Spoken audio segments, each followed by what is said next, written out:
किसी भी देव की आप पूजा करके देखो, बड़े मन से पूजा जब आप करोगे तो आपको कई बार एहसास होगा कि भगवान मेरे समक्ष थे, भगवान मेरे सामने थे। एक व्यक्ति कोई टेढ़ा मेढ़ा सा एक सन्यासी के पास में आ गया। वह सन्यासी हमारी तरह दिन रात बोलता था कि भगवान की तरफ चलो, आध्यात्म की तरफ चलो, ईश्वर के अलावा कुछ और नहीं है। एक दिन सन्यासी कुटिया में बैठा था, कुटिया में बैठ करके एकदम बोला, सन्यासी जी से मुझको मिलना है। सन्यासी से उसकी मुलाकात हुई। उसने कहा कि आप दिन रात दुनिया को, संसार को यह कहते हो कि भगवान की भक्ति करो, भगवान तुमको जरूर मिलेगा, भगवान से ये करो, भगवान वो मिलेगा, ऐसे करते रहते हो तुम। मैं तो भगवान को नहीं मानता, जो मेरे सामने प्रत्यक्ष जो मुझे दिखता है मैं उसी को स्वीकार करता हूं, और यदि आप मुझे भगवान के दर्शन करा दो तो मैं भगवान को मानना प्रारंभ कर दूं और आपको अपना गुरु बना लूंगा, वरना मैं संसार में हर जगह यही प्रचार करूंगा कि भगवान नहीं है। सन्यासी बोला, इसमें क्या है, भगवान के दर्शन तो मैं तुम्हें अभी करा दूंगा। बोले, करा दोगे? बोले, हाँ। बोले, लेकिन जैसा जैसा मैं कहूं वैसा वैसा करना होगा। बोले, आप जो कहोगे मैं वो करूंगा। ठीक है। सन्यासी ने कहा कि आप प्रातःकालीन आना, मैं तुम्हें प्रातःकालीन भगवान के दर्शन करा दूंगा। वह मानव सन्यासी के पास में प्रातःकालीन आया। सन्यासी जानता था कि टेढ़ा आदमी है, टेढ़े तरीके से समझाना पड़ेगा। सन्यासी ने तय करा, दो मजबूत से आदमी बुलाए, अपने शिष्य बुलाए और बुला करके बोला कि चलो तुम्हें आज भगवान के दर्शन कराता हूं। लेकर के गए महाराज। बोले, भगवान कहां मिलेंगे? बोले, भगवान आपको गंगा जी में मिल जाएंगे। अच्छा? बोले, हाँ। बोले, जैसे मैं डुबकी लगाऊं वैसे तुम लगाना। गंगा किनारे पहुंचे, डुबकी लगाई, और डुबकी लगाने के बाद में दो जो मजबूत आदमी थे, जैसे ही जल में मानव ने प्रवेश किया, उन दोनों ने उसे बढ़िया तरीके से पकड़ लिया। महाराज बिल्कुल जल में डुबो दिया। 1-1.5 मिनट जब हो गई, उसे बेचारे को छोड़ा और बोला, ऐसे भगवान मिलते, मार देते आप मुझे, मेरे प्राण रुक रहे थे। ऐसे भगवान मिलते हैं क्या? बोले, ऐसे नहीं मिलते, लेकिन जितना जब तू जल के अंदर रह करके जब तू अपने प्राणों को बचाने के लिए तड़प रहा था, इतना तू जब परमात्मा को पाने के लिए तड़पेगा तब तुझे परमात्मा मिलेगा, उससे पहले नहीं। भगवान कोई ऐसा नहीं है कि जब हम चाहें तब मिल जाए। छोटे छोटे जब भारत में या विश्व में जब बड़े बड़े लोग हो जाते हैं तो उनसे भी अपॉइंटमेंट लेने पड़ते हैं मिलने के लिए, तो वो तो संसार को चलाने वाला है, उसके लिए इतना ही तड़पना होगा जितना ध्रुव तड़पा। ध्रुव की तरह प्राण को रोकना पड़ेगा, अपने जीवन को साधक जीवन बनाना होगा, तब परमात्मा को तुम प्राप्त नहीं करोगे। स्थिति ऐसी आएगी कि परमात्मा तुम्हें प्राप्त करेगा। अब तो महाराज ध्रुव जी महाराज के पास में भगवान आए। ध्रुव जी महाराज को भगवान ने दर्शन दिए। अब भगवान ध्रुव जी महाराज को उठाना चाहते हैं कि बेटा मैं आ गया, तू जाग जा, तू अपने नेत्र खोल, तू अपनी समाधि को तोड़। ध्रुव जी महाराज को कुछ सुनाई ही नहीं दे रहा। भगवान ने आकर के एकदम ध्रुव जी महाराज के सिर पर हाथ फेरा। सिर पर हाथ फेरने पर महाराज ध्रुव जी महाराज को एहसास हुआ कि स्वयं भगवान मेरे सिर पर हाथ फेर रहे हैं। ध्रुव जी महाराज के नेत्र खुले और नेत्र खुलते ही देखा कि संसार को बनाने वाला स्वयं परमात्मा आज उसके सामने है, जिसकी हृदय के अंदर छवि का दर्शन हो रहा था, आज वह प्रत्यक्ष मेरे सामने खड़ा है। ध्रुव जी महाराज बोलना चाहते हैं लेकिन सोच रहे हैं कि इतने बड़े भगवान हैं, कैसे स्तुति करूं इनकी। जब कोई थोड़े थोड़े बड़े लोग हमारे सामने आ जाते तो हम पर बोला नहीं जाता, लेकिन ध्रुव छोटे से हैं, ज्ञान भी नहीं है, ज्ञानी भी नहीं है, परंतु भक्ति के कारण परमात्मा की प्राप्ति हुई। बोलना चाहते हैं परंतु बोल नहीं पाते। भगवान ने अपने शंख को उस ध्रुव के कपोल पर लगाया और जैसे ही कपोल पर लगाया, जो भगवान का जो ज्ञान था वह ध्रुव के शरीर में प्रवेश कर गया। जो ध्रुव अभी बोल नहीं पा रहा था, कितनी सुंदर वाणी में, कितने सुंदर श्लोकों में अब भगवान की स्तुति कर रहा है। और भागवत में कितना सुंदर श्लोक लिखा है, योन्ता प्रवेश्य मम वाचमिमां प्रसूप्तां संजीवयत्र किल शक्तिधर स्वधाम्ना अन्यश्च हस्तश्रवणश्रवणत्वगाधी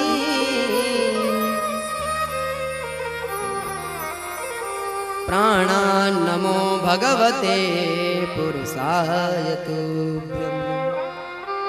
हे प्रभु, मेरी सोई हुई वाणी को जगाने के लिए आपका बहुत बहुत धन्यवाद। आपकी मर्जी के बिना मानव बोल नहीं सकता, आपकी मर्जी के बिना मानव चल नहीं सकता। आपके ही कारण से मैं आपकी स्तुति करने लायक बना हूं। अब भगवान कहते हैं ध्रुव से, ध्रुव बेटा तू कुछ मांग। ध्रुव जी कहते हैं कि मैं कुछ नहीं मांगना चाहता प्रभु, मुझे सिर्फ आपका दर्शन हो गया, मुझे बाकी कुछ नहीं चाहिए। लेकिन भगवान तो जानते हैं ना कि ध्रुव ने तपस्या किस लिए करी। ध्रुव जब साधना करने के लिए आया था तब ध्रुव ने कौन सा संकल्प लिया था। हमारे जीवन में जब हम संकल्प लेकर के चलते हैं तो कई बार जीवन में हमें वैराग्य की अनुभूति होती है। हम सोचते संसार में कुछ नहीं है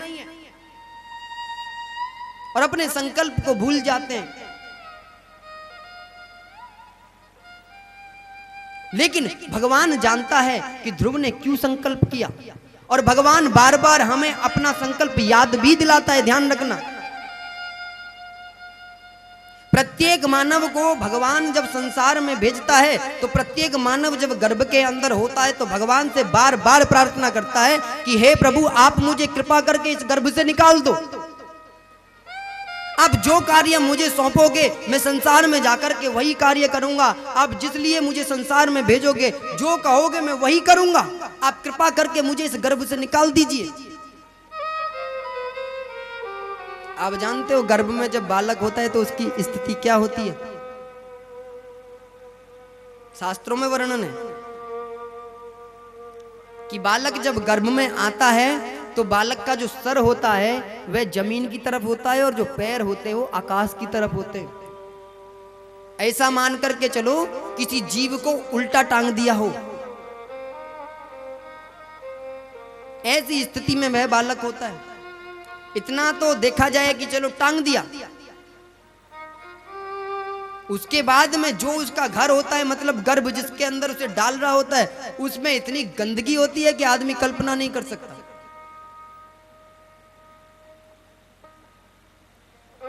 जो हम खाते हैं मलमूत्र उस शरीर के अंदर होता है, जो हम जैसा खाते हैं वैसा उसके मुखारबिंद में नहीं जाता, उसके शरीर में जाकर के लगता है। बहुत से लोग कहते हैं ना कि देख मेरे पेट में लात मार रहा है, लात नहीं मार रहा, वो कहता है कृपा करके बाहर निकालो, कृपा करके इस गर्भ से अंदर से बाहर निकालो मुझे।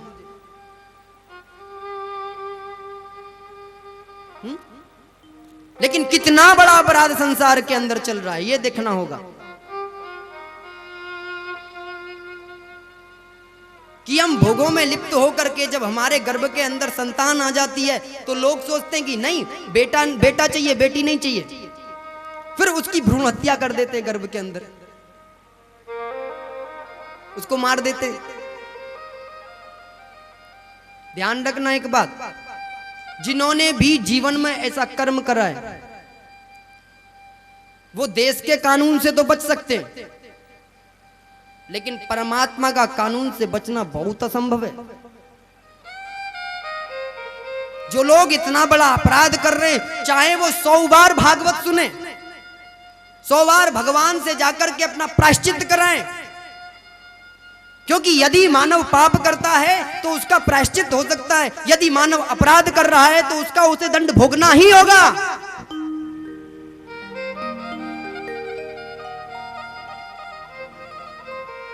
सबको बुआ चाहिए, सबको मौसी चाहिए, सबको चाची चाहिए, सबको बहू चाहिए, लेकिन बेटी किसी को नहीं चाहिए।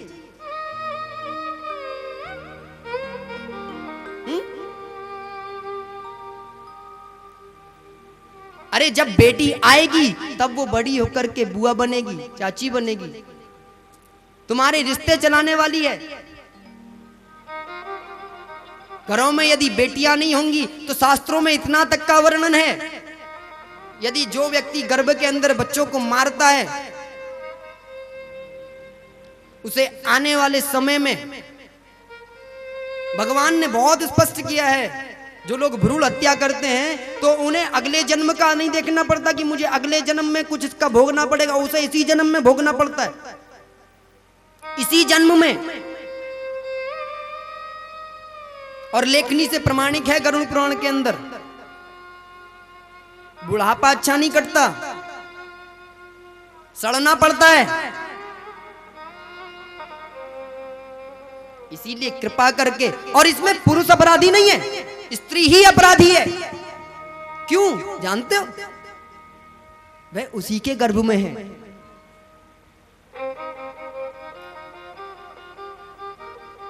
और एक बात बताओ, तुम स्वयं स्त्री हो, तुम स्वयं मां हो, यदि बच्चे गर्भ के अंदर मारे जाएंगे तो तुमसे ज्यादा उसका एहसास कोई कर सकता है क्या? एक स्त्री दूसरी स्त्री का दर्द खुद जान सकती है कि एक स्त्री से दूसरी स्त्री को दुख किसे कहते हैं। इसीलिए कृपा करके बच्चों को यदि गर्भ के अंदर भगवान ने भेजा है तो कृपा करके इस भारत की भूमि में उन्हें अपने नेत्रों को खोलने दो। वही पुत्र वही पुत्री आगे जाकर के इस संसार में क्या पता कितना बड़ा कर्म कर जाए, कितना बड़ा तुम्हारा नाम रोशन कर जाए, तुम स्वयं कल्पना नहीं कर सकते। इसीलिए बेटियों को जन्म देना प्रारंभ करो।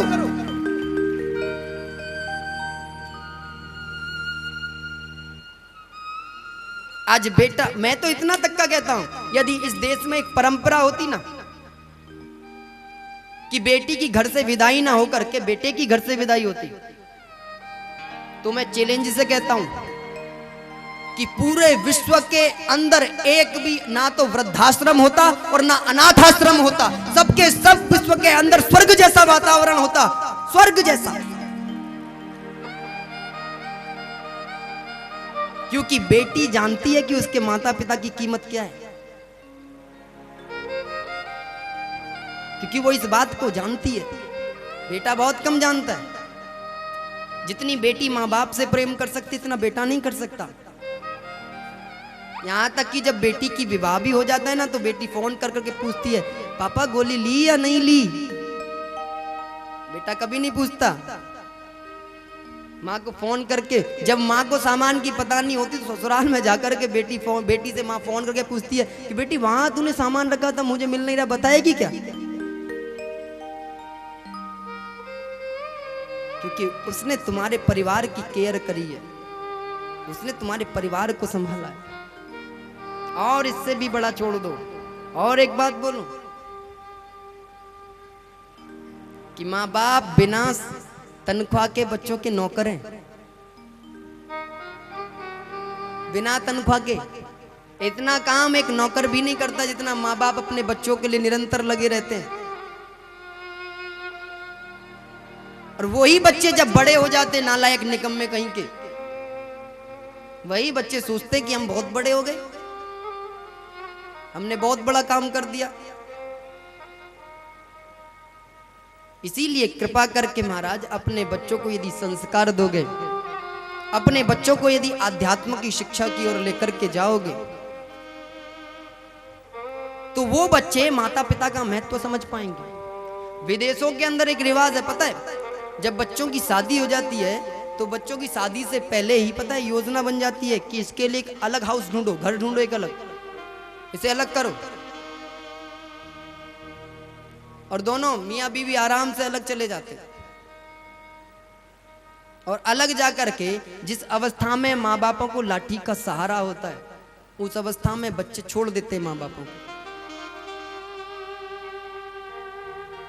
जिस वक्त एक वृक्ष को छाया देने के लिए लगाया था, जब उसकी छाया की आवश्यकता पड़ी तो वह वृक्ष अपने आप छाया देना बंद कर गया।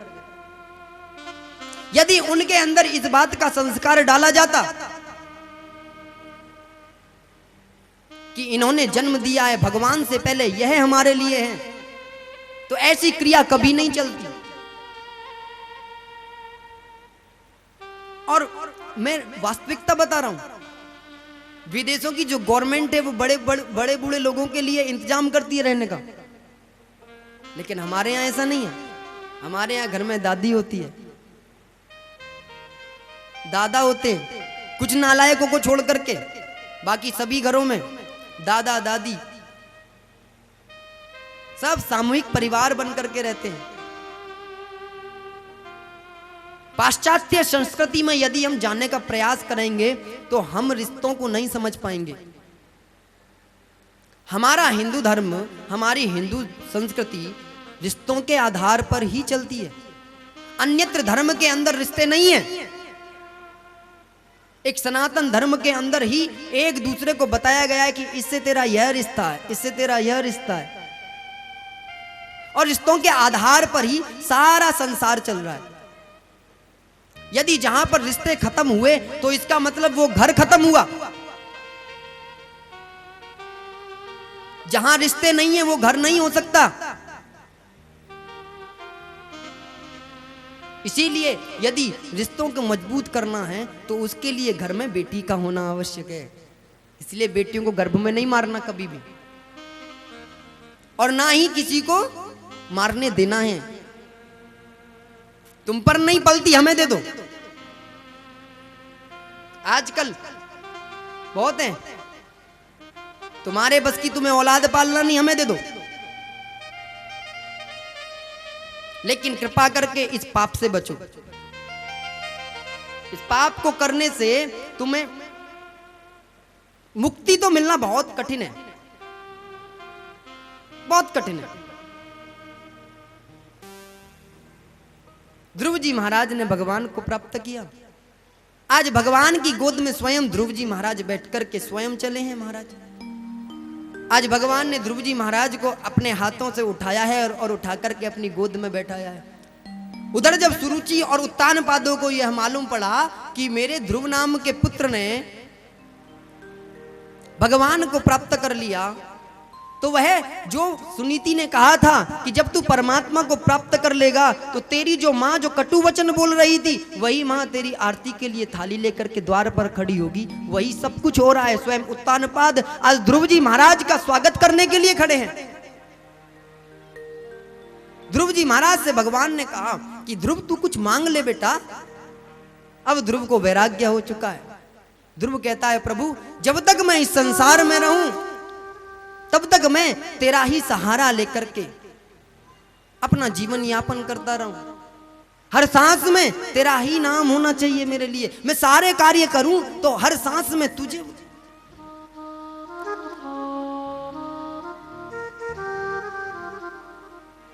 हर सांस में हो सुमिरन तेरा, यूं बीत जाए जीवन मेरा।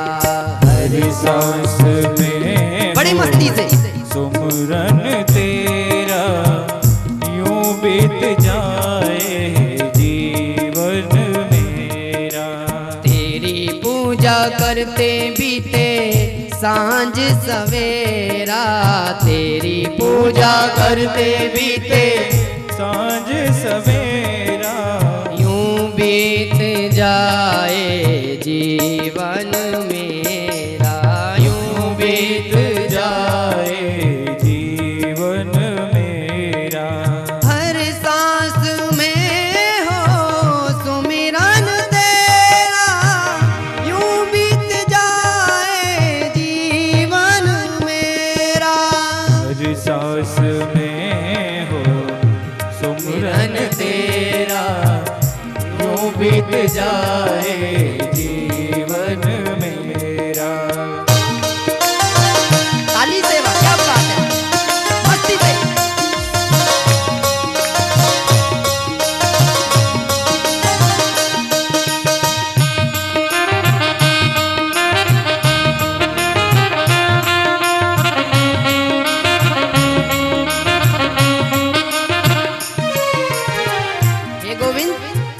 जब मेरा दिन हो और जब मेरे नैन खुले तो स्थिति कैसी हो?